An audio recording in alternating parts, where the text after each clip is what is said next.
Veja no ICL Notícias, segunda edição. Country be destroyed by invasion and third world lawlessness. O diabo mora nos detalhes. Analistas do ICL mostram como Bolsonaro se complicou na justiça após depoimento frente a frente com Moraes. Posso fazer uma brincadeira? O senhor que sabe. Eu perguntaria aos seus advogados antes.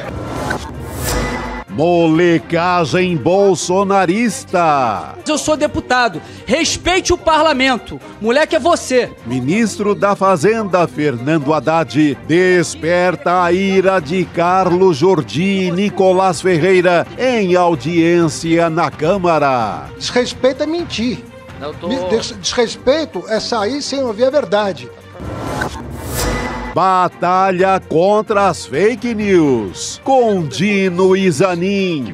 STF chega a 5 votos a 1 pela responsabilização das redes sociais sobre conteúdos publicados. É falso que tudo é uma questão de opinião. O ICL Notícias, segunda edição, está no ar.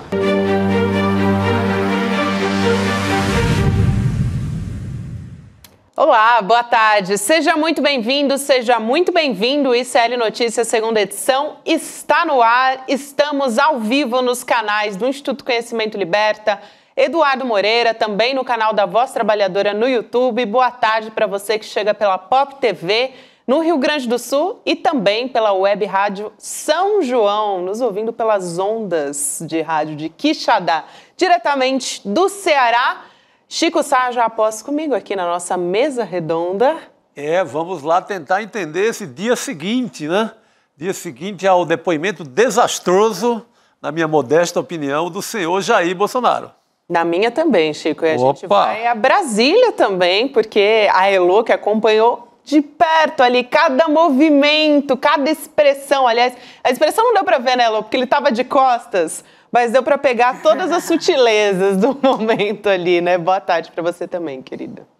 Boa tarde, Gabi. Boa tarde, Chico. E é incrível, né? Porque, claro, como foram muitas horas, foi o dia inteiro de depoimentos e muita coisa foi dita, a gente vai revendo tudo que aconteceu e vai encontrando mais pérolas, né? No meio desses depoimentos todos, momentos decisivos de confirmação dos crimes cometidos, né? Então tem muita coisa para tem muita coisa para trazer à tona, sem contar, claro, a interpretação e as consequências, o impacto que as falas ali tiveram, porque passou ao vivo para quem, né, o Brasil inteiro podia acompanhar, só não acompanhou quem não quis. Mas tudo bem, não tem problema não. A gente mostra aqui os momentos mais importantes e reveladores. É isso, Elô. Inclusive, a gente traz alguns trechos que a gente considera que são interessantes para a gente avaliar justamente esses momentos, essas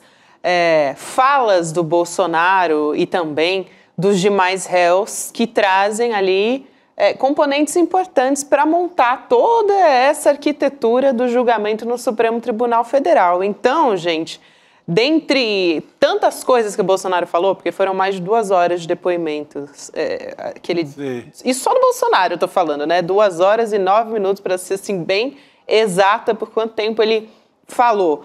Ele negou, aqui só para elencar algumas coisas, mas ele negou envolvimento na trama golpista, disse que a reunião com os militares não tinha um intuito, não tinha intenção de organizar uma ruptura institucional, e ele pediu desculpa. Isso também deixou a gente bastante surpreso, porque esse é o mesmo Bolsonaro que lá no 7 de setembro, de quando ele estava na presidência, né, chamou o Moraes de canalha. Então, frente a frente com o Moraes, o tom foi muito diferente. Mudou completamente, era como se fosse outro homem, né? Sai o corajoso, o machão, o herói que vai enfrentar todo mundo, e entra ali um gatinho miando fino, negando que o Alexandre de Moraes seria comprado por 50 milhões, segundo a conta maluca dele mesmo.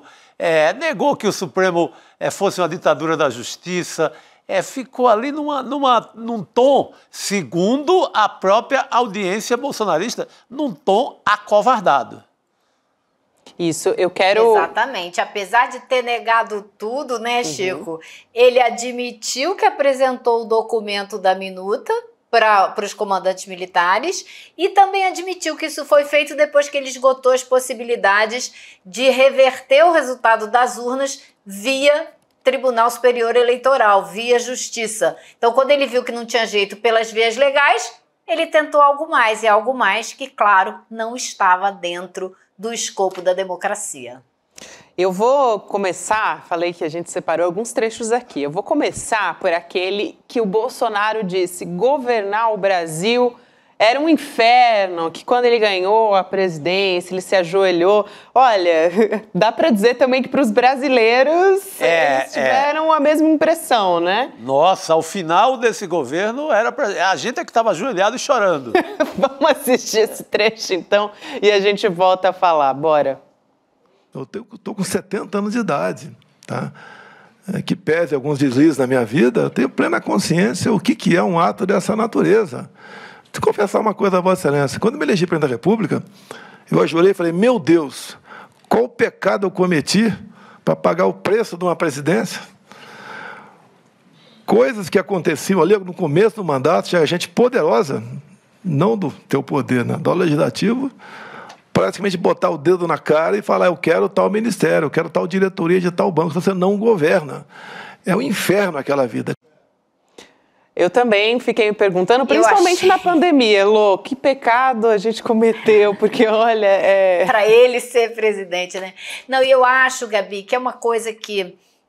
são essas coisas que vêm para confirmar as impressões que a gente já tinha, porque a gente sempre comenta, né, que o Bolsonaro nunca quis governar, tanto que ele entregou toda a administração do dinheiro, do orçamento do país para o Congresso, e agora a gente tem essa luta aí infernal de trazer as coisas de volta para um comportamento republicano, onde um governo eleito administra o orçamento, não é?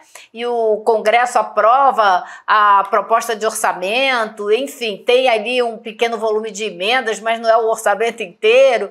E então a gente sempre soube que o Bolsonaro não queria governar, mas essa fala dele... Ele fala: foi um inferno porque vieram falar depois que queriam o ministério. Isso foi tudo depois. Ele está falando que no dia que ele venceu a eleição, ele se ajoelhou e disse que pecado ele cometeu para ter aquele castigo. Ou seja, ele nunca quis governar, ele só queria ganhar dinheiro se tornando um deputado conhecido. E foi o desastre que foi. Eu achei uma das falas mais reveladoras de Jair Messias, que deixou de ser mito ontem durante aquele depoimento. A Elô resumiu agora. Ontem ele dá adeus à ideia de mito. Óbvio que a gente sabe que é uma ideia mentirosa, mas era alimentada até ontem à tarde. Essa ideia era alimentada ainda por uma legião enorme. E olha, para chamar esse senhor de mito daqui para frente, depois da frouxidão, da covardia desse depoimento dele, eu acho que tem um custo político para o Bolsonaro, não dá para desprezar isso, o custo político que vai ter para o Bolsonaro ter mudado esse tom. Todo mundo esperava, a base dele esperava que ele fosse ter um enfrentamento com o Alexandre de Moraes. E estava, como você disse, né, Chico, estava lá murcho, miando... até revelando facetas humanas que ele escondia, como a fraqueza, como uma certa depressão depois que perde a eleição. Né? Ele estava tão deprimido que partiu logo para o golpe. É uma tristeza que leva a golpe. Eu nunca vi essa reação psicológica por estar triste. Então, mas desmente toda aquela arrogância bolsonarista que ele exerceu durante os 4 anos de mandato.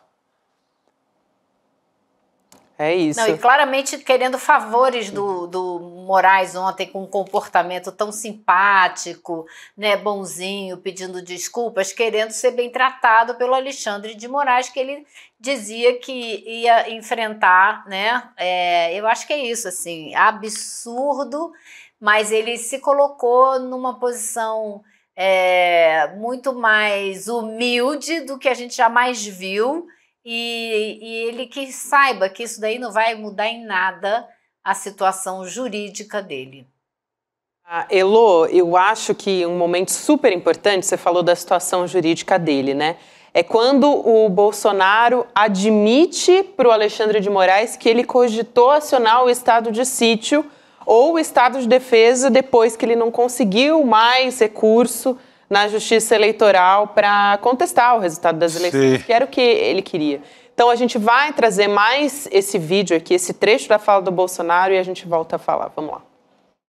O senhor está dizendo que a cogitação, a conversa, o início dessa questão de estado de sítio, estado de defesa, teria sido em virtude da impossibilidade de recurso eleitoral, é isso? Sim, senhor. Elô, eu vou passar. Será que ele se deu conta do que ele acabou de dizer? Eu acho que... Eu acho que não também. Esse é o momento mais importante. Juridicamente, é o momento mais importante das 2 horas e 9 minutos. Essa ele sai do banco ali e vira réu confesso. Ele ali é o réu confesso, que é até nome de uma música incrível do Tim Maia. Mas ali ele confessa, ali ele entrega o que houve. Ele tentou qualquer recurso para contestar as urnas, não achou a tal da fraude, que incluiu até encontro com o hacker de Araraquara, toda aquela patifaria, não deu certo. Agora vamos jogar duro, vamos lembrar 64 e vamos tentar estado de sítio, GLO, chame que nome chamar. Vamos começar o golpe. E eles chegaram a contestar o resultado das urnas na Justiça e receberam de cara uma multa de 22 milhões por ter sido uma ação, como é que se chama isso no termo jurídico? Uma ação com motivos frívolos, né? Que não tinha nenhuma razão de ser. E então ele não podia dar sequência a essa ação. E aí ele admite que essa discussão sobre estado de sítio, estado de emergência, GLO, veio então depois de perder a ação. E ele ainda falou para o Alexandre de Moraes se o senhor podia perdoar essa multa, porque o partido está precisando de dinheiro, e o Alexandre de Moraes, com toda a tranquilidade que ele usou ao longo de todo o tempo desses 2 últimos dias de depoimento dos réus, disse a ele, como é que se diz? Já foi trânsito em julgado, já teve. Então, não tem mais para onde recorrer. E o Bolsonaro nem disso sabia, porque realmente ele é um gênio. Nem do crime, mas é um gênio. Nem sabia. Não, essa multa, pela confissão do Bolsonaro, ela passa a ser importantíssima, né? Nessa hora que ele vai pro tudo ou nada. Depois dessa multa, Gabi, que ele esquece a ideia das 4 linhas, que ele tanto fala, e joga mesmo na ilegalidade total. Ele parte para a ignorância, como se diz no popular. As 4 linhas, né? Como disse o William de Luca hoje de manhã, pode ser qualquer coisa. 4 linhas. Sabe o que quer Aliás, dizer, né? Chico, você falou em ignorância, eu vou te falar uma coisa, viu? A minha impressão depois do dia inteiro de depoimentos daqueles generais, do Bolsonaro, o general Paulo Sérgio, né? É assim, a gente precisa interferir imediatamente, velozmente no currículo das escolas militares. Porque se você tem ali a nata das Forças Armadas, os generais de 4 estrelas, o nível de cognição, de capacidade de interpretação, de expressão verbal, eles não conseguiam até nem fechar um raciocínio. O Paulo Sérgio se perdeu várias vezes. Ele foi, na boca dele mesmo, pelas coisas que ele falou, uma prova cabal de como não se pode montar um governo com militares. Foi uma prova cabal também. Ele falou, me desculpa, eu não sou bom com as palavras. Ele chegou a dizer isso. Chegou a dizer isso. Eles são uma prova cabal também de que não se pode permitir escolas cívico-militares nesse país. Tem que acabar com isso urgentemente. Foi assim, estarrecedor o nível cognitivo, intelectual, expressivo desses depoentes. Falando no nível intelectual, né? Tem um momento que tem que ser estudado ali, porque o Bolsonaro, ele critica a própria base dele, né? Essa questão que a gente estava falando, né? O custo político que isso vai ter para o Bolsonaro. tem um momento ali que ele chama de malucos. Ele fala, esse povo aí que vai pedir intervenção militar são malucos. Enfim, esquecendo, né, todo o histórico dele, exaltando o brilhante Ustra no Congresso, dizendo que a ditadura matou pouco, o filho dele também exaltando o AI-5 no passado. Enfim, vamos assistir esse trecho e a gente volta a falar. Vamos lá. Não, e ele mesmo, que estava discutindo um golpe ali, um Estado de Direito, Estado de Emergência, no mesmo momento. Exato. É uma loucura. Vamos lá dar uma olhada. Agora tem sempre os malucos ali que fica aquela ideia, né, de AI-5, intervenção militar, que as Forças Armadas, os chefes militares jamais iam embarcar nessa, porque o pessoal estava pedindo ali, até porque não cabia isso aí, e nós tocamos o barco, né? Então, me desculpe, respeitosamente, Vossa Excelência, não estimulamos nada de anormal. Vocês viram a imagem meio desfocada do Heleno atrás dele fazendo assim?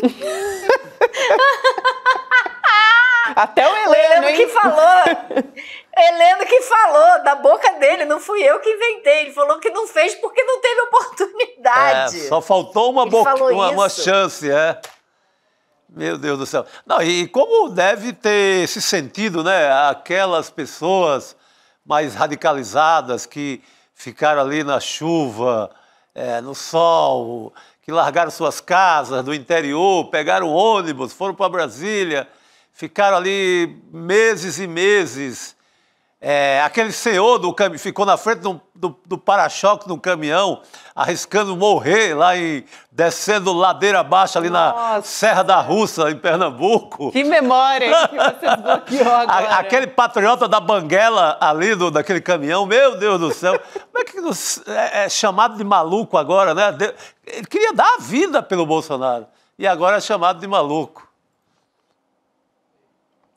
Gente, a que ponto chegamos? Eu posso, assim, acho que a gente trouxe aqui, falamos muito a respeito disso, vamos voltar a esse assunto ao longo do ECL Notícias segunda edição, mas eu queria trazer aqui também, ainda tem coisas importantes acontecendo em Brasília. Por exemplo, o ministro Fernando Haddad batendo boca na Câmara dos Deputados, durante uma audiência ali com deputados bolsonaristas. Aconteceu agora há pouco, a gente trouxe a Marina Silva ali sendo ofendida, enfim, sofreu ataques misóginos durante uma sessão. Agora foi com o Haddad, né? Ele chamou, ele deixou assim os deputados, os parlamentares ali do bolsonarismo muito chateados, para ser bastante educada aqui, porque ele chamou de molecagem o comportamento do Carlos Jordi, do Nicolas Ferreira. Enfim, eles fizeram até perguntas, esses dois que eu citei, só que aí eles abandonaram a sessão até antes de receberem as respostas. Então, a gente vai tocar aqui esse trecho para ter uma ideia de como é que foi esse debate. Vamos lá. Esse tipo de postura, esse tipo de molecagem de Nicolas e Jordi, que correram do debate, não vai adiantar. Quem sabe eles apareçam aqui ou ouçam essa gravação no YouTube, para ver se aprende um pouco de conta pública.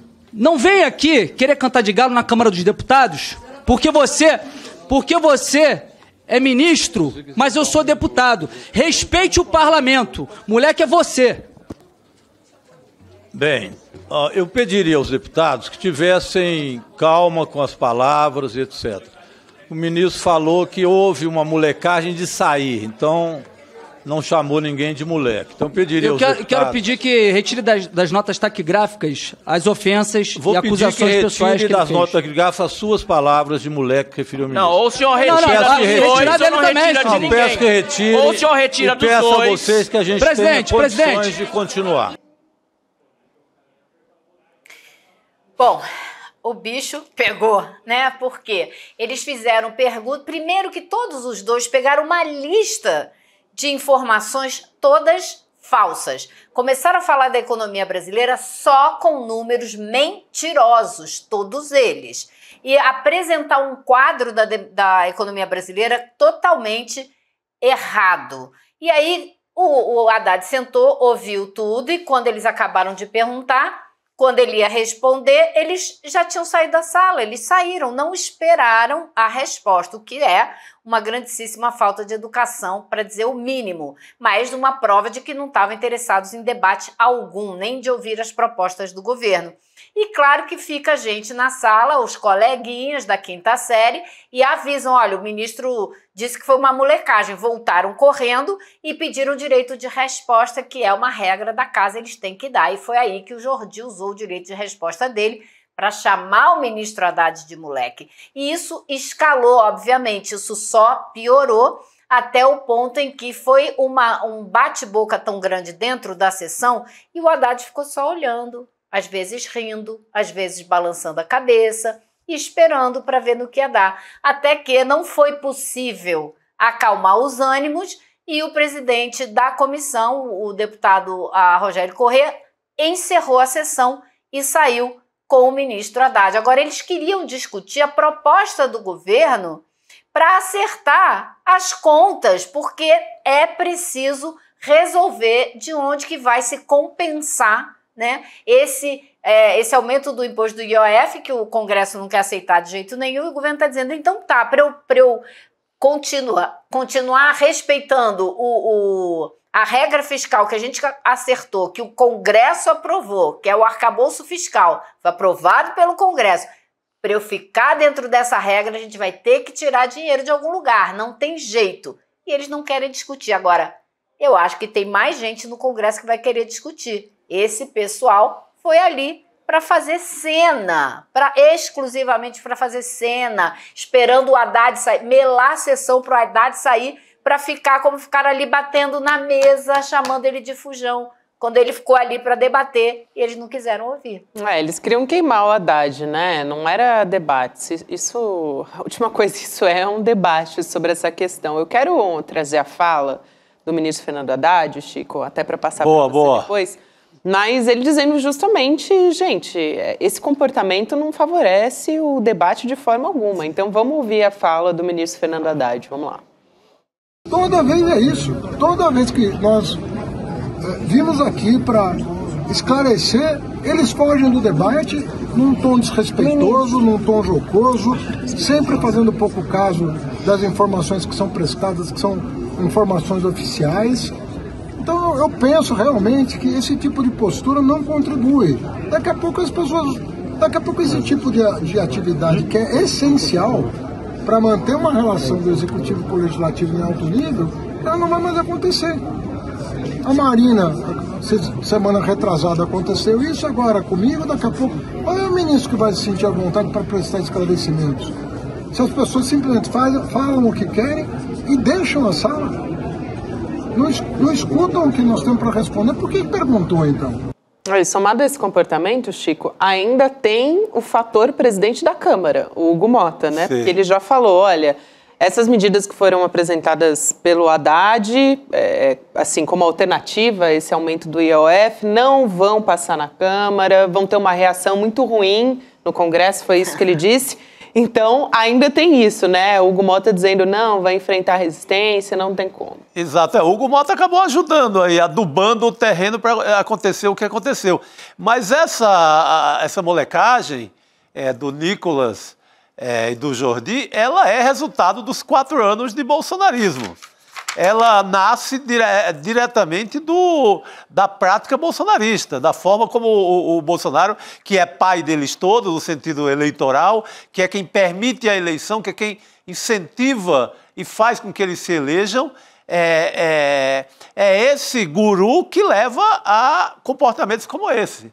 De gente que não está no parlamento para discutir, está no parlamento para fazer corte para a internet, para a massa fanática deles sair jogando em grupos de WhatsApp, dizendo, olha como o Nicolas é incrível, bababá. E é isso. Isso não é debate, isso não é parlamento. Sabe? É molecagem. O Haddad não tem outra palavra para definir isso. É molecagem mesmo, e eu acho que ninguém sabe como fazer para lidar com essa gente, porque é muito difícil. Como que você vai propor? Vão fazer um anti-roteiro, porque eles chegam lá com o roteiro pronto, com objetivos claros, com o que vão fazer. Como que você faz? Você não fala nada? Você não responde? Você também fica sendo ofendido? é muito difícil inventar uma estratégia, e ninguém inventou uma estratégia eficiente ainda para lidar com isso. Agora, o Haddad falou uma coisa muito... Eu acho que eu resumiria a apresentação dele dizendo o seguinte: a gente vem para cá discutir uma maneira, por exemplo, de mexer com o imposto de renda. Por quê? Porque hoje em dia o que vocês estão dizendo é que o zelador do prédio tem que pagar condomínio, mas o que mora lá na cobertura não precisa pagar. Não pode ser assim. Isso. A gente tem que enfrentar essa questão. E outra, o Rogério Correia começou dizendo, é muito engraçado, é que nem aquela música do Raul Seixas que diz, nós não vamos pagar nada. É isso que eles ficam tentando fazer para o 0,01% da população. E o Haddad falou, as medidas que nós estamos propondo não vão mexer com ninguém que está dentro dessa sala, deixando muito claro para os congressistas que eles não fazem parte desse 0,01%, que pagariam um pouquinho mais de imposto para ver se pagam algo parecido com o que eu e você estamos pagando, que hoje em dia eles não pagam. E agora, a história do Hugo Mota, o Hugo Mota fez uma reunião no domingo na residência oficial com o Haddad, com o Davi Alcolumbre, com algumas lideranças, e saiu de lá dizendo que foi uma reunião histórica, maravilhosa, que agora vai, que tem um acordo aqui. Aí o que aconteceu na segunda-feira? O ministro Flávio Dino fez um despacho dizendo que o governo e o Congresso precisam explicar de onde estão saindo essas emendas da saúde, que ninguém explicou. Aí pronto, mudou. Acabou. Incrivelmente mudou a posição do Hugo Mota. Coincidência? Sei lá, acho que não tem negócio de coincidência na política, né? Não, tocou na questão de emenda, orçamento secreto. Já era. Aí, pronto. Aí cria-se o interesse número 1. 001, é só isso aí. Eles não querem, o Congresso não quer tirar nem um centavo de uma emenda. Quer continuar com o mesmo bolo lá e o sacrifício tem que ser de qualquer lugar, menos das emendas. Aí é impressionante, né? Aí qualquer pauta, não tem consenso sobre essa pauta, então não tem como... Exatamente, já fecha a cara e acaba e inicia aquele processo de boicote à votação. É sempre assim, o roteiro mais repetido de Brasília. Falando em Congresso, Elo, tem um assunto importante para a gente trazer aqui, que foi esse encontro do assessor especial, o Celso Amorim, né, com os deputados que estão tentando criar essa frente parlamentar em defesa da Palestina. E participaram, por exemplo, estão participando aí os deputados como a Natália Bonavides, a Jandira Fegali, também a Sâmia Bonfim e o Glauber Braga. A FEPAL também entregou, nesse momento, ao Celso Amorim um ofício pedindo o rompimento das relações do Brasil com Israel. Eu acho um momento bastante simbólico a gente falar sobre isso, né, Lu? Quando a gente tem um brasileiro, nesse momento, ali enfrentando... tá na solitária, né? Não tem outra palavra para usar aqui, que é o Thiago Ávila, né, que estava naquela embarcação, a Flotilha pela Liberdade. Pois é, Gabi, o que acontece, né? O Thiago, ele é o coordenador dessa caravana, dessa flotilha. E por incrível que pareça, boa parte da imprensa brasileira fica falando só da Greta, porque é a menina que lutou pelo meio ambiente, agora está lá, mas o Thiago Ávila brasileiro é o coordenador da flotilha. E ele está numa solitária porque ele se recusou a assinar o documento de deportação dele, porque, como ele é o coordenador, ele se recusa a sair de Israel enquanto todos os outros que estavam na embarcação com ele não saírem. E como 8 deles também não assinaram o documento de deportação, ele falou, bom, eu não saio daqui enquanto não sair todo mundo. E ele não só começou uma greve de fome, que por isso, e exatamente porque ele começou uma greve de fome, ele está sendo castigado, sendo colocado numa solitária.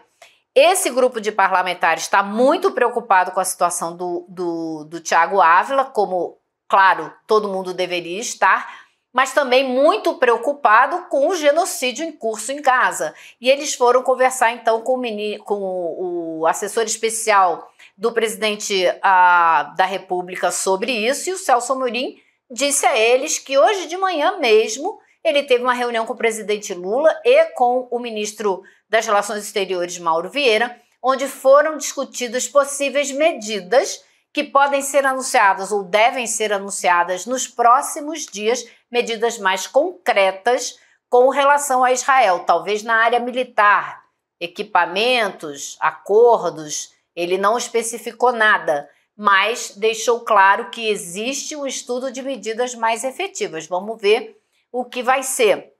Mas eles estão muito preocupados e Celso Amorim reafirmou o compromisso do presidente Lula e reafirmou o discurso que o presidente vem fazendo, que foi um dos primeiros, se não o primeiro líder mundial de peso a falar em genocídio e que tem falado de maneira cada vez mais intensa. Com relação a qualquer possibilidade de rompimento das relações diplomáticas, ele disse que isso é muito difícil porque o Brasil perde a capacidade de dar apoio aos nacionais que estiverem na região. Essa é a justificativa do governo brasileiro até o momento para não tomar uma medida mais drástica e romper relações com Israel. Agora vamos lembrar que as relações estão numa situação péssima, porque no ano passado o presidente Lula, depois que falou em genocídio, foi considerado persona não grata em Israel, o Brasil retirou o embaixador de lá e até hoje não temos um embaixador em Israel. Então a situação é bastante complicada e, claro, um rompimento nesse momento em que o Thiago Ávila está lá numa solitária seria ainda mais difícil, né? Mas ficou no ar a possibilidade de medidas a serem anunciadas nos próximos dias. Elô, obrigado demais. Importante ter você com a gente falando sobre esse assunto. Um beijo, querida. Até a próxima. Tchau, pessoal. Boa noite. Tchau. O Rodrigo Viana já está aqui para chegar com a gente. Opa. A gente vai continuar falando sobre temas internacionais, né, Rodrigo? Vamos nessa? Gaza e também Estados Unidos em chamas, né? Aliás, é nessa que a gente vai, mas antes posso chamar já nosso convidado? Você aqui, que manda, Gabi. Junto contigo? Boa noite, Chico. Boa noite, Nem te dei boa noite, né? Porque a gente falou a tarde inteira aqui. A gente conversa aí é como redação. se a gente já estivesse junto aqui, mas oficialmente na frente das câmeras. Mostrar uma certa educação para o nosso público. Nossa, que mal educada, né? Essa apresentadora. Não, você não é. Você é. Nem boa tarde. Gentileza total. Que é isso. Vamos dar boa tarde também para o nosso querido professor de Relações Internacionais da PUC de São Paulo, o Reginaldo Nasser. Professor, boa noite. Um prazer ter o senhor com a gente. Boa noite. O prazer é meu estar aqui com vocês e todos aqueles que nos seguem. Professor, a gente queria trazer para a pauta aqui, a gente estava falando de assuntos relacionados a Gaza, mas também a situação em Los Angeles, que está bastante tensa, né? A gente teve, desde sexta-feira, a cidade tomada ali por protestos contra essas operações do governo Donald Trump, né? Dos agentes da imigração da ICE, que é esse serviço, assim, só para dar a sigla direitinho, né? O Serviço de Imigração e Alfândega dos Estados Unidos. Mas tinha começado de uma maneira pacífica, ganhou muita adesão popular e aí escalou, começou a ter queima de carros e tal, a polícia local começou a agir muito fortemente contra essas pessoas também. A gente está vendo as imagens aqui na nossa tela, enquanto a gente vai trazendo as informações sobre isso. E o Trump, ele não ficou calado diante disso, claro, ele viu os protestos crescendo e aí no sábado ele já mandou 2.000 agentes, isso no sábado, tá? Da Guarda Nacional para o que ele disse que seria conter esses protestos. E aí o presidente dos Estados Unidos foi para as redes sociais, claro, para falar sobre isso. E aí olha a gravidade do que ele publicou. Já quero ouvir o professor a respeito disso, mas para a gente dar uma ideia de como o Donald Trump está falando a respeito disso. Ele disse, Los Angeles, outra hora uma ótima cidade americana, foi invadida e ocupada por imigrantes ilegais e criminosos. É isso, ele classifica dessa maneira. Gangues violentas e insurgentes estão se aglomerando e atacando os nossos agentes federais para tentar impedir as nossas operações de deportação, mas esses tumultos ilegais fortalecem a nossa determinação. E aí ele diz que ele está instruindo a segurança interna do secretário de Defesa e a procuradora-geral a tomarem as medidas necessárias para libertar Los Angeles do que ele chama de invasão migrante. Eu achei assim, é claro, a gente já sabe qual que é a característica e como o Donald Trump tem esse discurso muito verborrágico para falar dos imigrantes, Mas é realmente impressionante, né? Assim, eu, pelo menos, fiquei impressionada, mais uma vez, com essa gravidade do que ele diz, professor. Quero ouvir sua avaliação. Bom, em primeiro lugar, eu acho que o início de tudo isso a gente sabe quando foi. Logo, nos primeiros dias da posse do Trump, se eu não me engano, no primeiro ou no segundo dia, e já se esperava isso, as suas primeiras medidas radicais foram em relação aos migrantes. Isso é um tema clássico da extrema-direita em todo lugar do mundo, e em particular da extrema-direita americana, né? Quer dizer, o migrante é o invasor, é o bandido, né? Que é o que ele falou aí, agora há pouco que você leu. De lá para cá, as medidas só foram intensificando, não só em número, né? Atingindo o número de imigrantes, mas na intensidade, eu diria, no espetáculo, né? Com humilhação das pessoas, colocando-as numa situação extremamente, para não dizer o mínimo, desconfortável, como eu disse, humilhação. Então, ele vem instigando isso propositadamente. Mas todos esses movimentos saíram pacificamente. E eu destacaria o seguinte: o governador tentou entrar em acordo, conversar com esses movimentos, e se chocou com o Trump. Então, para além dessas questões, há um problema institucional grave nos Estados Unidos, entre o governador de um estado importante e o Trump. Ele discorda do Trump. E o que o Trump fez? O Trump enviou a Guarda Nacional. Está ameaçando enviar fuzileiros navais. E na mensagem que você leu, se perceber ali no final, ele nomeia para atuar nisso o secretário de Defesa. Ou seja, isso é guerra. O secretário de Defesa nunca foi acionado para isso. Guarda Nacional é no limite, não tem um ator armado. Sim, houve reação da população, nós vimos cenas assim, aviltantes. Nós vimos um policial, ou da guarda, eu não sei, mas deliberadamente dar um tiro numa repórter. Ela estava de costas. Nós vimos retirar crianças. E houve uma reação. Mas a reação, se a gente for ver, de qualquer insurgência no mundo. Pedras. Coloca fogo em casa. Não viu uma arma, não viu um tiro. Né? Então, enfim, tudo isso daí é um tumulto que ele cria, gosta de criar e vai surfar em cima disso. Porque é no momento, inclusive, que ele está perdendo apoio entre aliados. As suas medidas de sanções pelo mundo atingindo uma parte da elite americana. Então, isso tudo é muito esperado, porque desvia a atenção. Mas lamentável, a situação dos Estados Unidos não vai bem de jeito nenhum.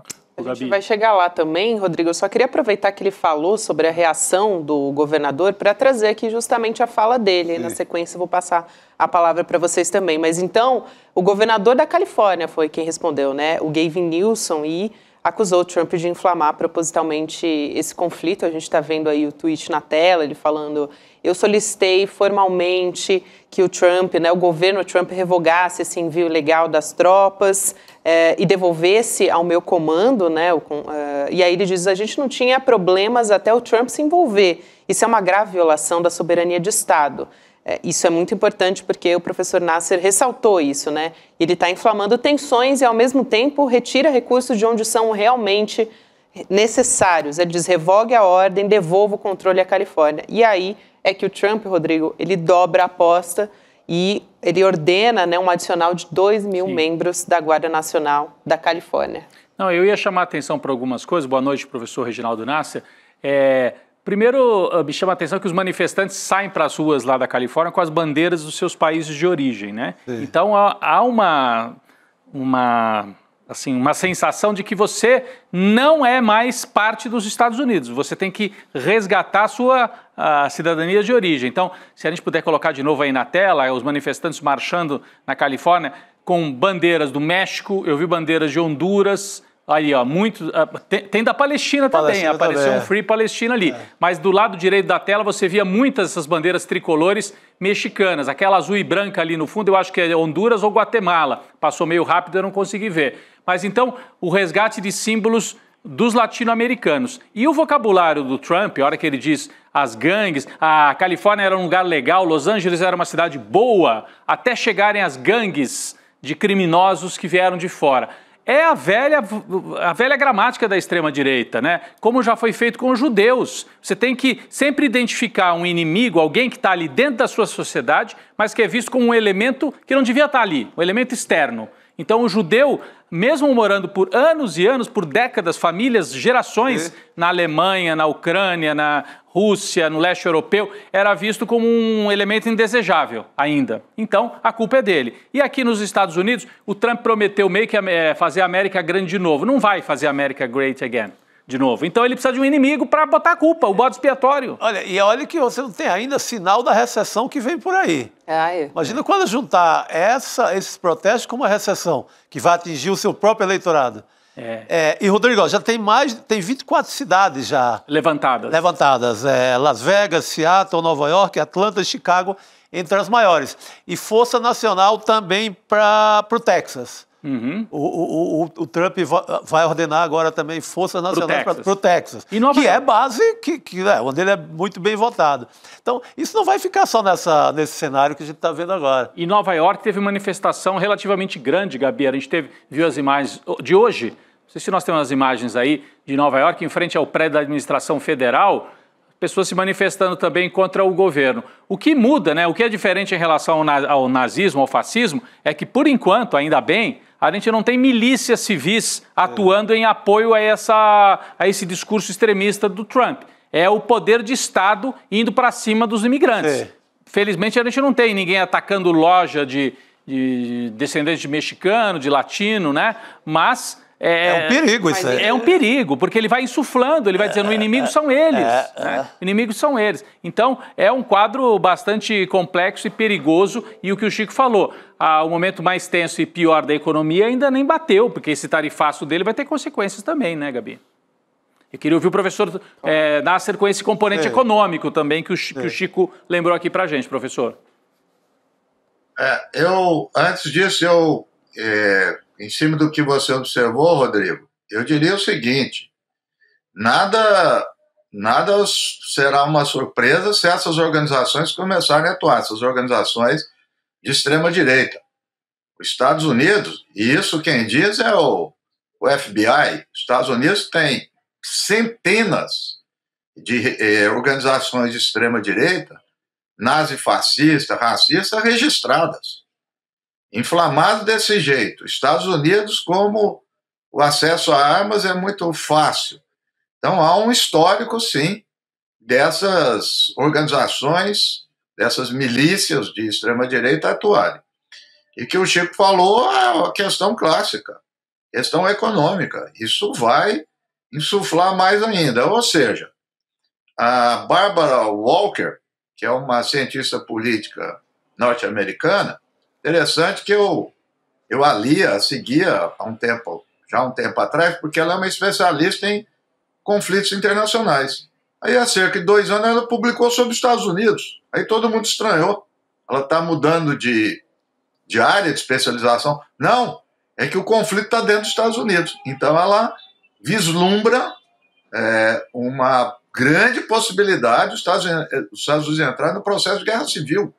Há uma tendência para isso. Então, você veja, além dos movimentos e tudo mais, o conflito com os governadores, conflitos institucionais, com a justiça. Então, a sociedade americana está dividida, porque não vamos também ser tão otimistas assim, porque a gente sabe que essa extrema-direita está enraizada na sociedade americana. É claro que a gente vê e torce para que ela não vença, para que ela não seja hegemônica. Mas ela é muito forte nos Estados Unidos. Aqueles Proud Boys, lembra? Que fazem manifestações, são gangues, né? Vamos dizer, milícias de extrema-direita, assim chamados Proud Boys, que são apoiados pelo Trump, fizeram campanha pelo Trump, e o Trump disse que eles são ok, que ele quer o apoio dos Proud Boys, que é proud de orgulho, né? Orgulho branco, contra o que eles consideram que são os indesejáveis, os afrodescendentes e latinos e asiáticos e tudo mais que não seja o branco clássico dos Estados Unidos, Gabi. Eu queria aproveitar, né, seguindo a linha do que vocês falaram aqui, e trazer uma fala do Donald Trump ontem. Era para ele ter feito um discurso de celebração, são os 250 anos do Exército dos Estados Unidos. Só que, ao contrário disso, ele resolveu mobilizar as Forças Armadas contra o estado da Califórnia, justamente porque ele está também nessa briga pública via rede social com o governador, né? Então ele faz um ataque bastante sério ali à democracia dos Estados Unidos. A gente vai assistir esse vídeo também. Vamos lá. And before going further, I want to say a few words about the situation in Los Angeles, California. Have you heard of the place? Where I've deployed thousands of National Guard troops and hundreds of Marines to protect federal law enforcement from the attacks of a vicious and violent mob. And some of the radical left, they say, oh, that's not nice. Well, if we didn't do it, there wouldn't be a Los Angeles. It would be burning today, just like their houses were burning a number of months ago.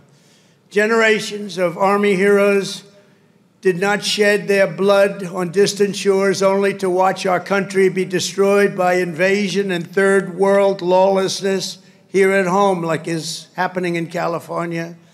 As Commander-in-Chief, I will not let that happen. It's never going to happen.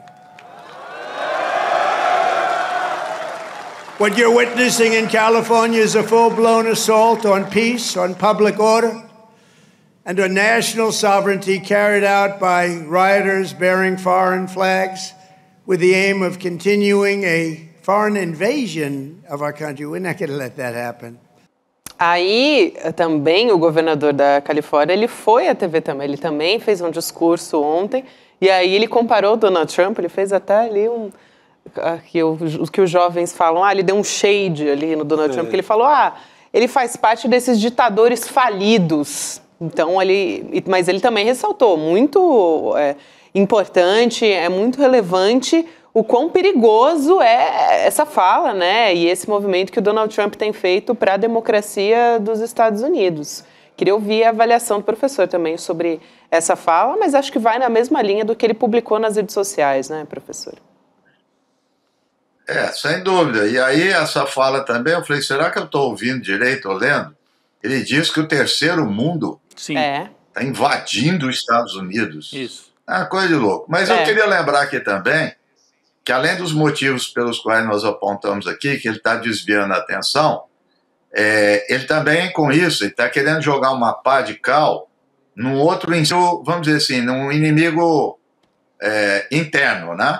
Porque a polêmica era ele e o Elon Musk, que estava saindo coisa do arco da velha, né?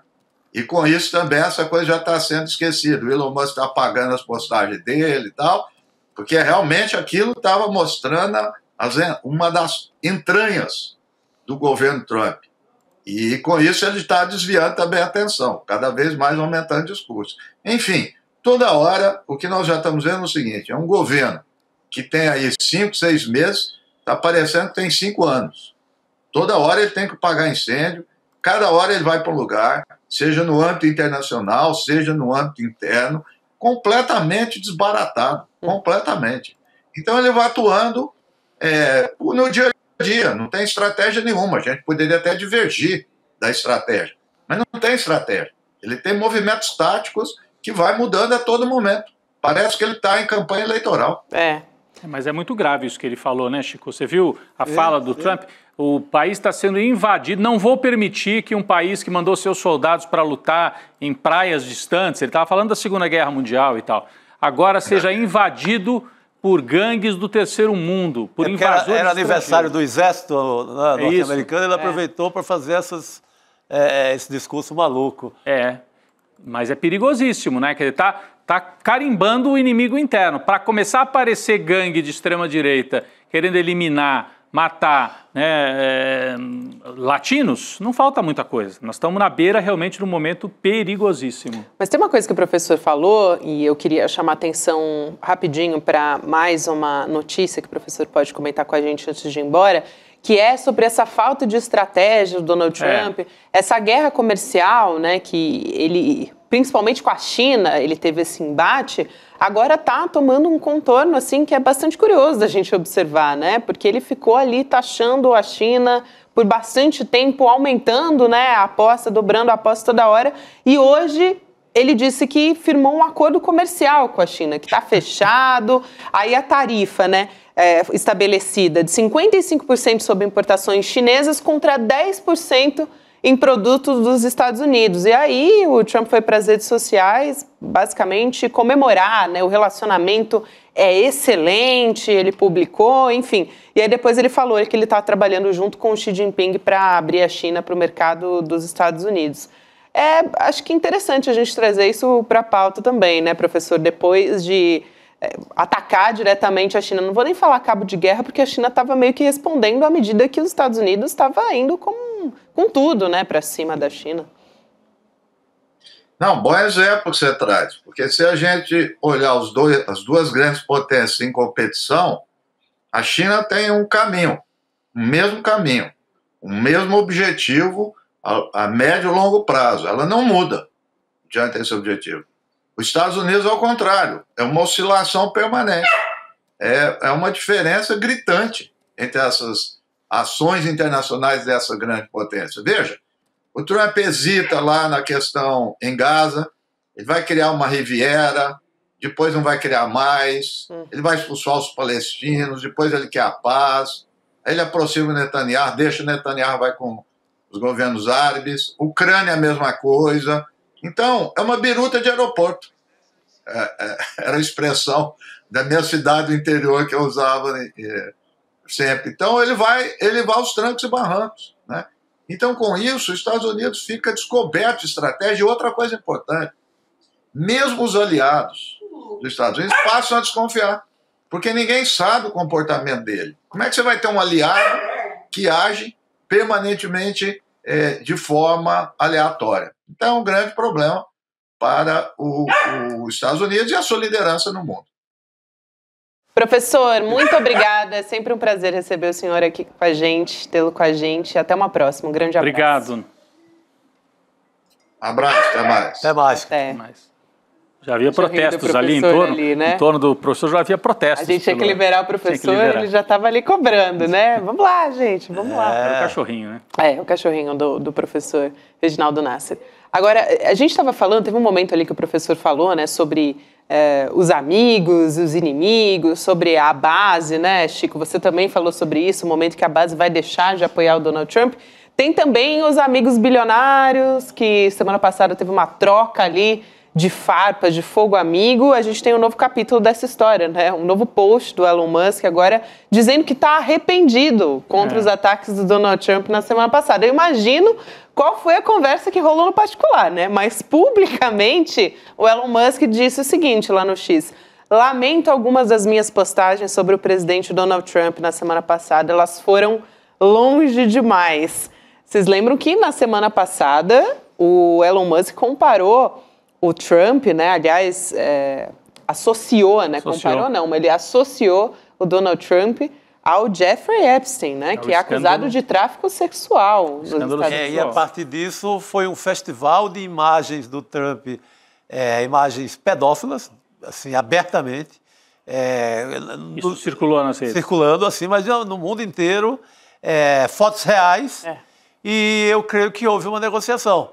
Ao mesmo tempo, o Trump ameaça na grana, faz uma conta ali e ameaça tirar subsídios das empresas do Elon Musk. Então, acho que chegaram a um acordo e, olha, eu seguro aqui o meu material que te acusa, inclusive de pedofilia, e você mantém a minha grana intacta e por aí vai caminhar a velha América. Que decadência, né? Que decadência. Decadência absoluta do Império Americano, mas decadência sem elegância e decadência com arma atômica, né? E com muito poder ainda de causar danos. Então, perigosíssimo ainda. E de incitar, como você disse, né, Rodrigo? A esses grupos o caos, extremistas. Seria a semente do caos. Olha só, em que momento? Semente do caos. Oi, não deixa passar uma, gente. Mas é a semente do caos. Para quem não sabe do que a gente está falando, pode ser a semente do caos do Donald Trump ou pode ser a aula do professor Castro Rocha. Que é sobre a extrema-direita, a aula do Castro Rocha no próximo domingo. É sobre a estratégia, o plano da extrema-direita para dominar o mundo, com caos. Por isso tem esse nome ali, ó. A semente do caos, a aula máquina do professor Castro Rocha, que é um craque, né? É um craque, é uma sorte nossa ter o professor aqui semanalmente analisando as notícias, né? O caos que a gente tem vivido aqui no Brasil também não deixa de ser, né? Ainda tem aí esse espírito do bolsonarismo nos rondando, inclusive agora no Supremo Tribunal Federal, né? Espírito vivíssimo. Vivo agora na Câmara, agora à tarde, numa sessão contra o Haddad. Isso, boa. É esse caos que ronda o tempo inteiro. E o professor Castro Rocha, ele tem o dom, a sabedoria, assim, de antecipar muita coisa. Ele sabe ler os sinais. Ele é um cara que é um professor que não fica só na sala de aula. Se tem uma manifestação de evangélicos pró-Bolsonaro, ele está lá, lendo os sinais, tentando decifrar os discursos. Ele acompanha na rua e estuda a fundo o que é a extrema-direita e o perigo que a gente está correndo todo dia. Então, essa aula é imperdível. É isso. Ele é um estudioso mesmo da extrema-direita. E é estudioso, inclusive, in loco. Ele frequentou os protestos, conversou já com muita gente, então o professor vai dividir essa aula com a gente no dia 15 de junho, que é domingo agora, 8 horas da noite. Então, vem com a gente, se inscreve em sln2.com.br, 2 segundinhos do seu tempo para você garantir que você vai assistir a sua aula com o professor Castro Rocha e junto com o Eduardo Moreira também, que vai estar ali na mediação, conversando com o professor. Eu não perco de jeito nenhum, gente, porque o professor Castro Rocha, assim, qualquer 5 minutos de fala com o Castro Rocha parece que eu fico mais inteligente. Por a capacidade de antecipar. Ele acompanha a extrema-direita não só no Brasil. Na matriz do Trump, ele está lá também com o olho aberto o tempo inteiro, para ver o que estão copiando aqui, o que estão tentando implantar no Brasil. Então, esse cara é imprescindível. É isso. Vamos chamar também a Cristina Serra para continuar essa conversa junto com a gente, olhando para temas internacionais também que são importantes. Cris, boa noite para você. Bom ter você com a gente, querida. Oi, Gabi. Boa noite, Rodrigo, Chico, todo mundo que está aqui com a gente. Boa noite. Boa noite. A gente conversou com a Elô Vilela agora há pouco a respeito do Thiago Ávila, né? O brasileiro que coordenou a embarcação da Flotilha pela Liberdade. E ele estava no veleiro Merlin, né? Que tá, o Thiago Ávila, ele está agora em greve de fome desde domingo. O barco ele foi interceptado, a embarcação foi interceptada pela Marinha de Israel. E aí, isso aconteceu na noite de domingo, próximo, assim, não muito, né? Cerca de 200 quilômetros, 185 quilômetros da costa de Gaza. E ele agora está na solitária, né, num centro de detenção em Israel, acusando, inclusive, né, se recusando a assinar um termo de deportação. O Thiago Ávila não quer assinar, por exemplo, a Greta Thunberg, né, aquela ativista que, inclusive, eu acho que o noticiário inflamou muito por conta dela, né? Ela é uma ativista muito conhecida. Ela voltou ao seu país de origem, mas o Thiago, ele é um dos ativistas que não assinou. A Greta já assinou, eu citei, mas também outros 4 tripulantes já foram deportados. Eles deixaram Israel na manhã de ontem. O Thiago é um desses ativistas que está recusando, tem outras 7 pessoas que também não querem assinar, enfim, ele está fazendo essa greve de fome. A embarcação estava ali levando ajuda humanitária, mas acho que mais do que isso, né, gente? Porque a gente sabe que Gaza precisaria, assim, de cerca, acho que a ONU falou isso, né? Cerca de 500 caminhões de ajuda humanitária diariamente para conseguir conter um pouco o que está acontecendo ali. Então, mais do que levar ajuda humanitária, esse é um movimento, né, Cris, que é um movimento que alerta o mundo para o genocídio, enfim, é mais simbólico, tem um peso político mais do que qualquer outra coisa, né? Sem dúvida, Gabi.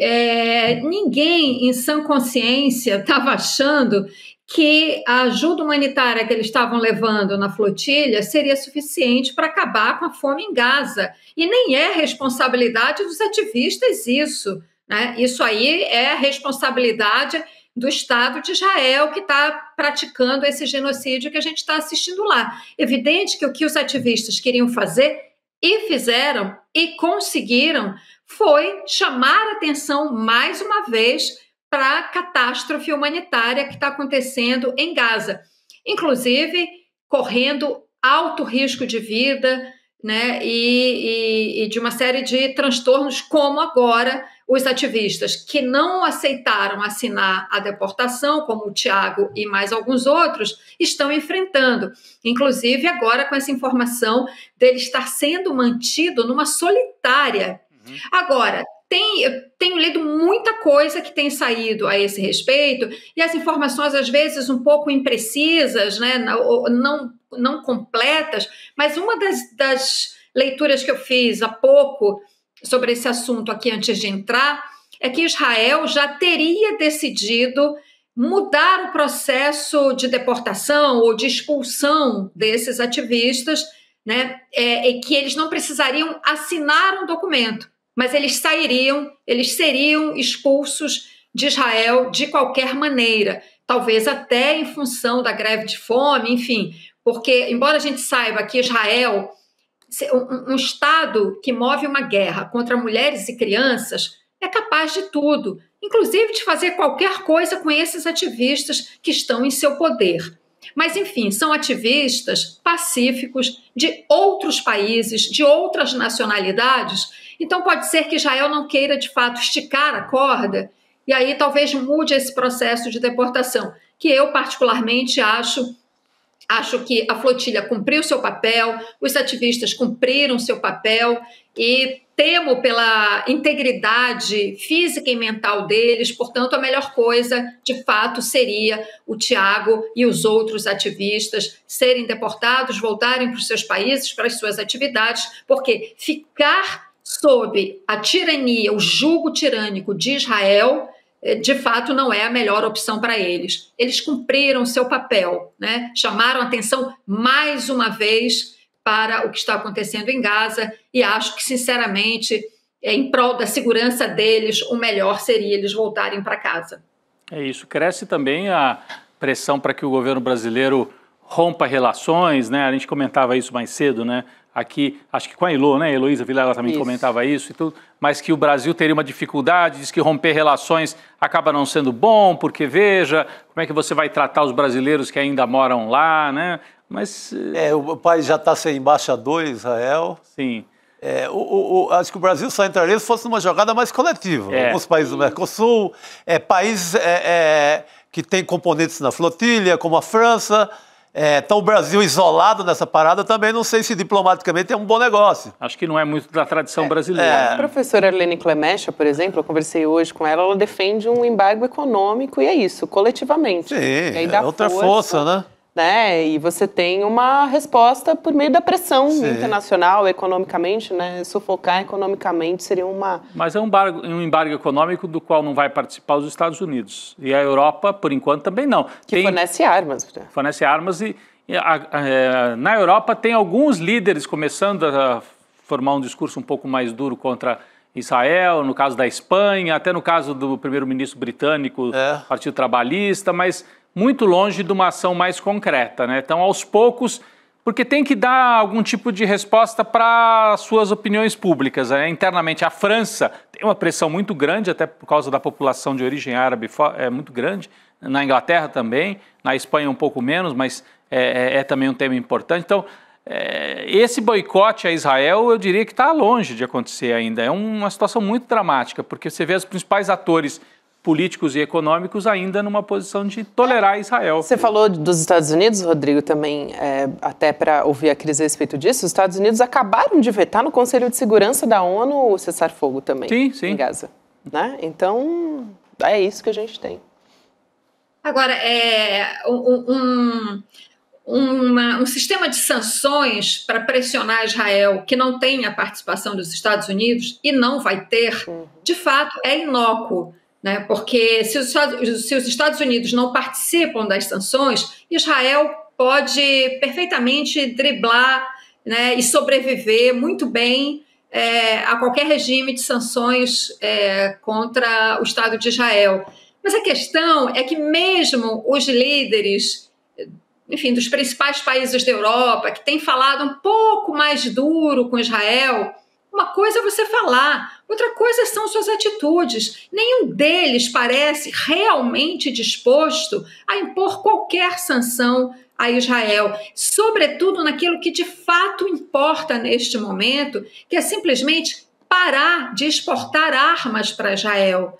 Esse é o ponto da questão. Nenhum desses países quer fazer isso. Então, é uma retórica, na verdade, vazia, hipócrita, que não resolve absolutamente nada, e a gente fica assistindo a esse genocídio diariamente na televisão, né? a essas cenas de barbárie que a gente está assistindo toda noite, toda hora, todo dia. Sobretudo, o que mais... porque assim, essa guerra ela é tão bárbara, né, que ela vai superando, né, as barbáries que ela produz. Agora são as pessoas morrendo ao tentar pegar comida para sobreviver minimamente, né, naquelas condições mais terríveis. Novamente, a última informação a esse respeito é que cerca de 30 pessoas foram assassinadas a tiros por soldados israelenses porque se aproximaram dos pontos de distribuição de comida que Israel determinou que são zonas de combate. Então, entende? A capacidade de produzir barbárie dessa guerra é infinita, né? E nós estamos assistindo a tudo isso de mãos atadas, porque os países que de fato têm peso e poder para tentar resolver alguma coisa, de fato não estão interessados. Exato. Cris, Chico, Rodrigo, eu também queria trazer aqui para discussão um assunto importante a respeito das Big Techs aqui no Brasil. Sim. Sobre a responsabilidade das Big Techs, né, na publicação de conteúdos. Então, a gente tem o Supremo Tribunal Federal formando hoje à tarde maioria em favor da responsabilização das Big Techs pelo conteúdo publicado pelos usuários. Então, votaram a favor. A gente tem aqui o ministro Dias Toffoli, Luiz Fux, Flávio Dino, Cristiano Zanin, também Gilmar Mendes e o presidente Luiz Roberto Barroso. O ministro André Mendonça, né, foi o único que até agora divergiu. Ele que foi indicado pelo ex-presidente Jair Bolsonaro. A gente vai trazer aqui, para poder comentar esse assunto, um trecho da fala do ministro Flávio Dino, do voto dele. Vamos assistir. É preciso ainda, assinalo, ter muito cuidado com aquilo que é íncito hoje a esses meios, que é uma espécie de minimização da mentira, como se fosse algo acessório, menor ou até anedótico. A mentira existe e ela pode ser profundamente nociva, como mostrarei com um trecho do meu voto. É falso que tudo é uma questão de opinião. Você imaginar que a justiça eleitoral não funciona tão bem quanto gostaríamos é absolutamente legítimo. Contudo, dizer que há uma sala escura no TSE, onde magistrados manipulam o código-fonte, não é uma opinião, é uma mentira. E uma mentira tipificada. Eu achei, assim, um voto quase... Aliás, um trecho, né? Porque o voto foi maior. Mas um trecho, assim... Com endereço também certo, né? O endereço é também pensando no ano que vem, né? Na eleição do ano que vem. Não, e destinado também àquela turma que depois ontem fez a sua autodefesa, era a turma que falava de uma sala escura no TSE, onde agentes manipuladores forjavam as urnas.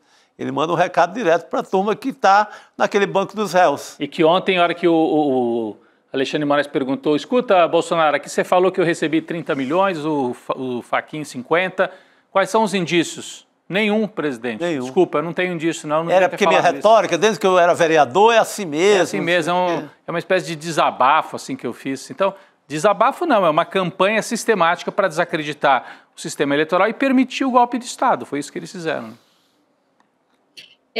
O Dino o ministro Flávio Dino, ele tem uma qualidade, né?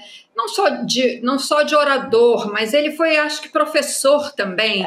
Então, ele tem os votos dele, ele explica com uma clareza, né?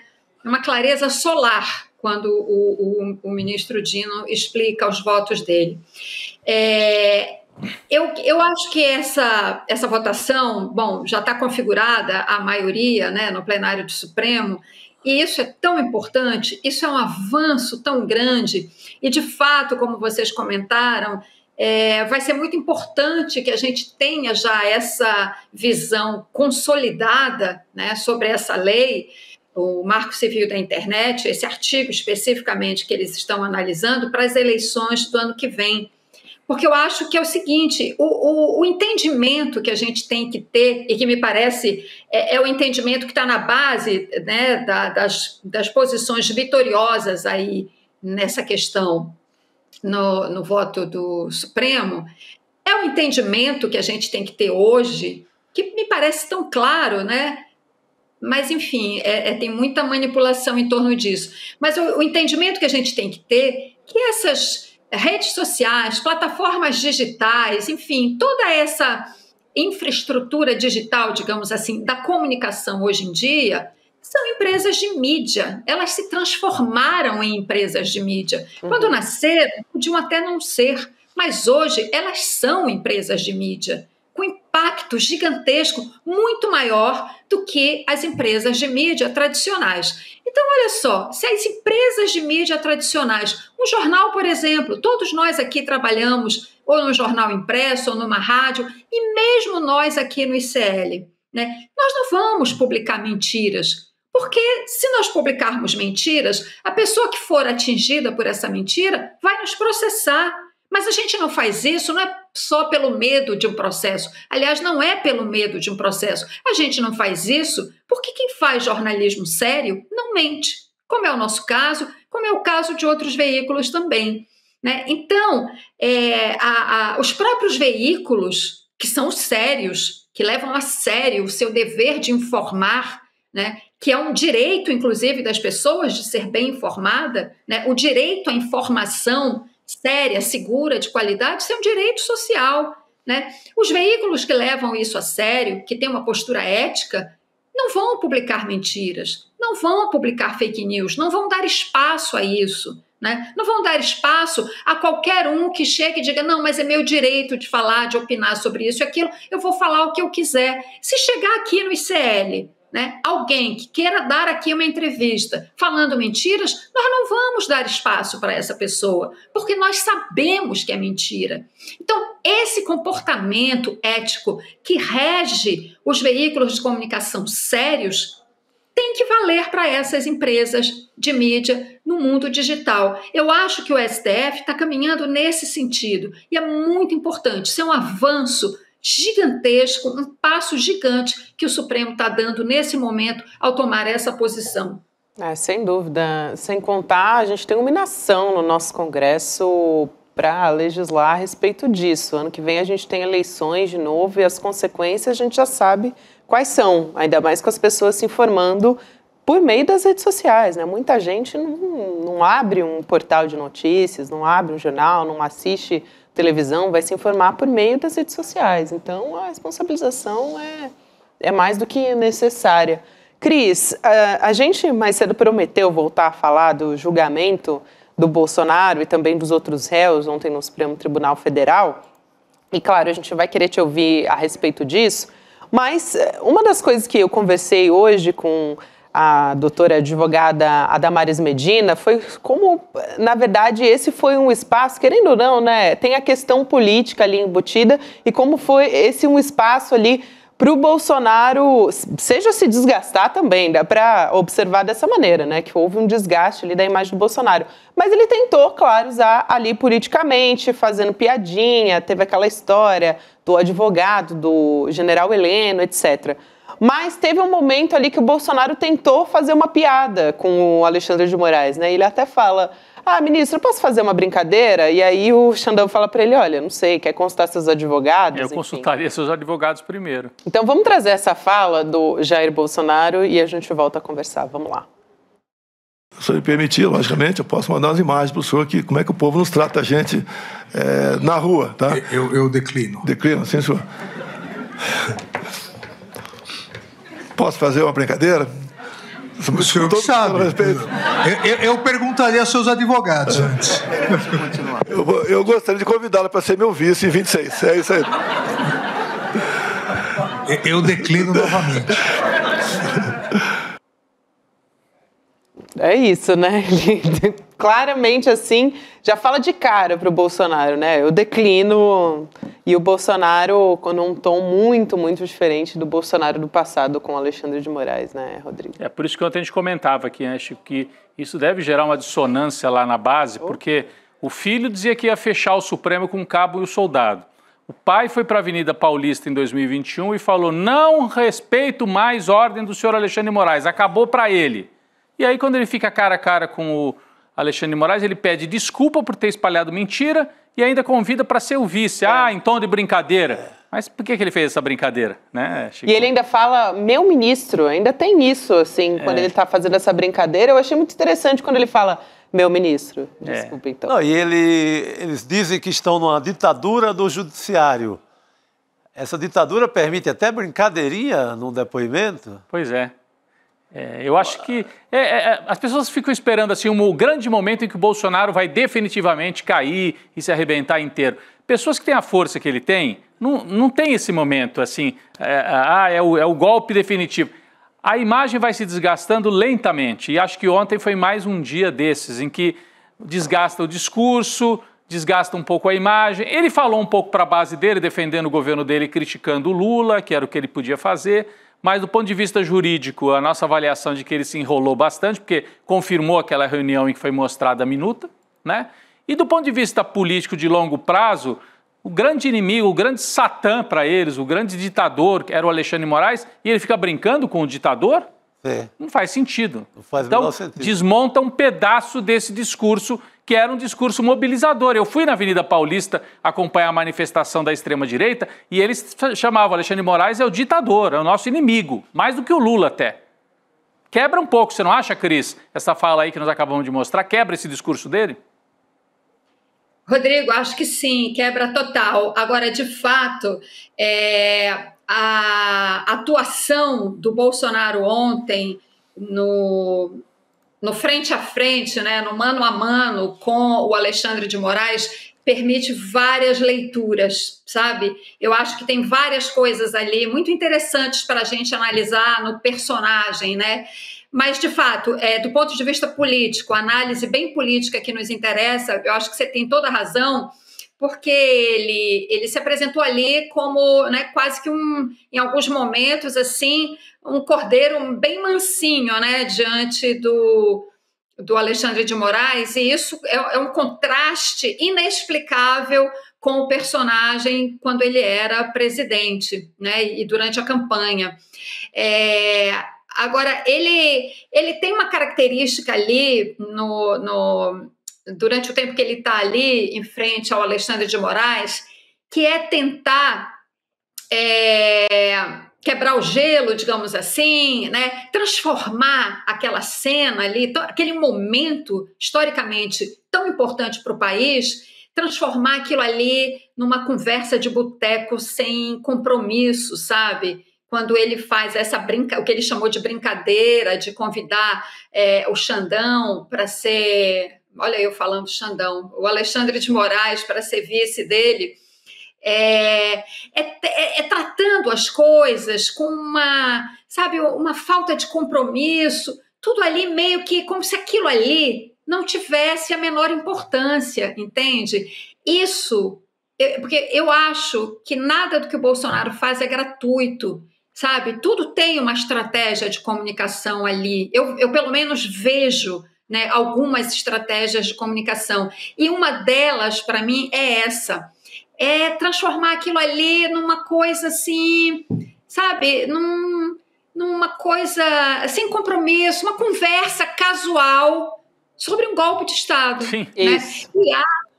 E acho que, apesar do Alexandre de Moraes, de eu ter visto ele, na maior parte do tempo, com uma condução muito séria, muito firme, né, e muito bem preparado para contrapor e tudo mais, as mentiras que todos eles ali falaram, porque todos mentiram descaradamente, né? O Walter Braga Neto, foi um absurdo, né? Ele teve uma crise de amnésia total, mas enfim... Não me recordo, foi a frase, né, Cris, de ontem. Assim, ele falou, acho que eu devia ter contado, mas foi só isso que ele falou. Mas enfim, voltando para esses dois, que é o que de fato interessa, Bolsonaro e Alexandre de Moraes. Como eu venho dizendo, o Alexandre de Moraes... sério, firme na maior parte do tempo, mas mesmo ele, né, caiu em alguns momentos numa espécie assim de síndrome de sucupira, você entende? Sim, esculhambação. Quando o advogado do Heleno pede para chegar mais tarde, e aí o Alexandre de Moraes fala, não, aí na quinta-feira você vai comemorar, no Dia dos Namorados, na sexta-feira só vai numa quermesse. Isso é suco de sucupira, né, gente? E ele, como ministro, desculpa, do meu ponto de vista, não tem que falar isso. O advogado pediu para chegar mais tarde. Olha, senhor, o doutor fulano, é às 9, e se o cara insistir, é às 9, está encerrado, sessão encerrada, todos aqui amanhã às 9. Não tem que ficar fazendo gracinha, entendeu? Senão você faz o jogo desse pessoal que quer, porque não foi só o Bolsonaro que tentou fazer graça, né? O próprio Braga Neto, quando fala... Não, eu estou preso, né? O senhor me prendeu, algo assim. O Garnier, de um cinismo o tempo inteiro, um depoimento cínico. Então, eu acho que, assim, o lado de cá, né, da autoridade, não pode cair nessas pequenas armadilhas. Bom, mas isso eu acho que não tira, não compromete a atuação do Alexandre de Moraes, de fato, digamos, ali no conjunto da obra, tá?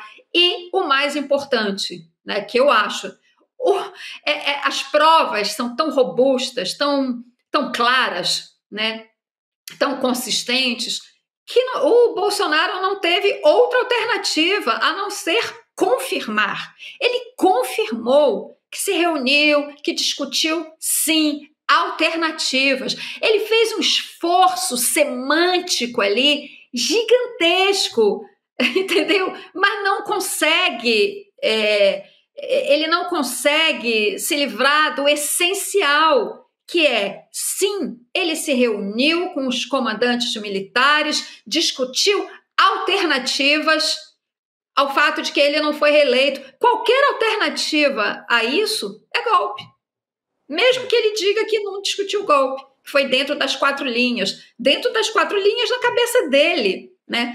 O Walter Braga Neto, as provas são tão consistentes, as mensagens e tudo mais, que ele só tem de fato uma saída, que é dizer, não lembro. E quando você diz não lembro, bom, o Alexandre de Moraes vai fazer o quê? Né? Vou dar uma injeção de soro da verdade para o senhor falar? Não, não é assim, né?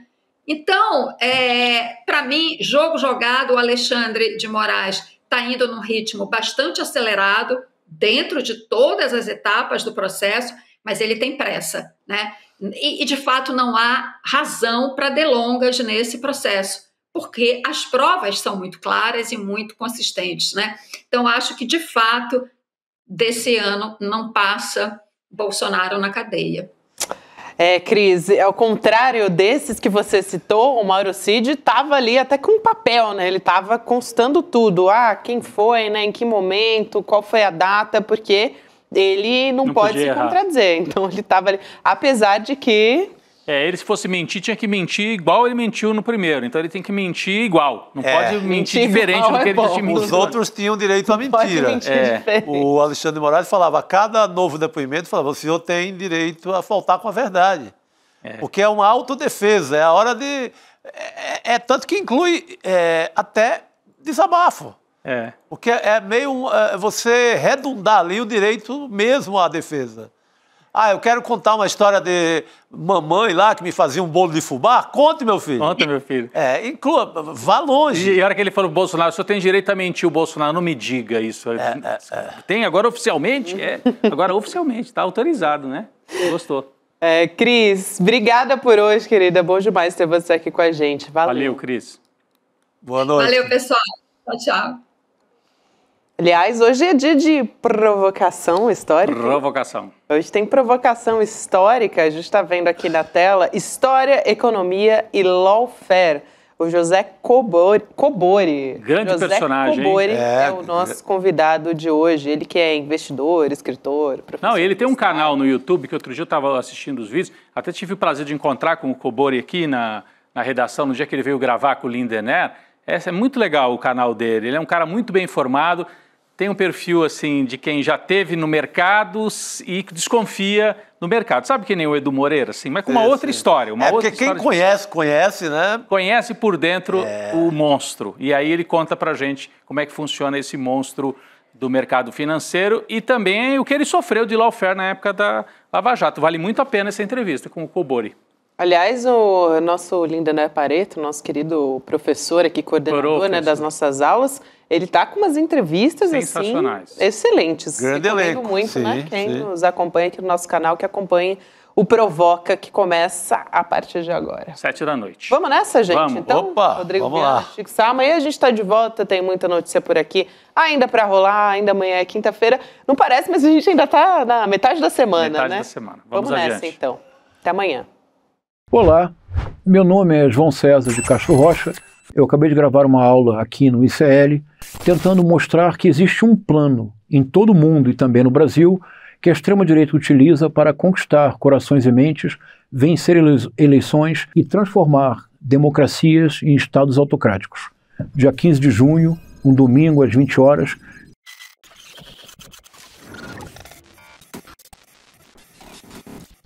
Quer saber como as notícias do dia impactam o seu bolso? Então cola comigo no Mercado Investimentos. Durante a semana eu explico os movimentos da economia e o mais importante, como isso bate na porta da sua vida, no preço da gasolina, dos juros do cartão, do aluguel e do carrinho de compras.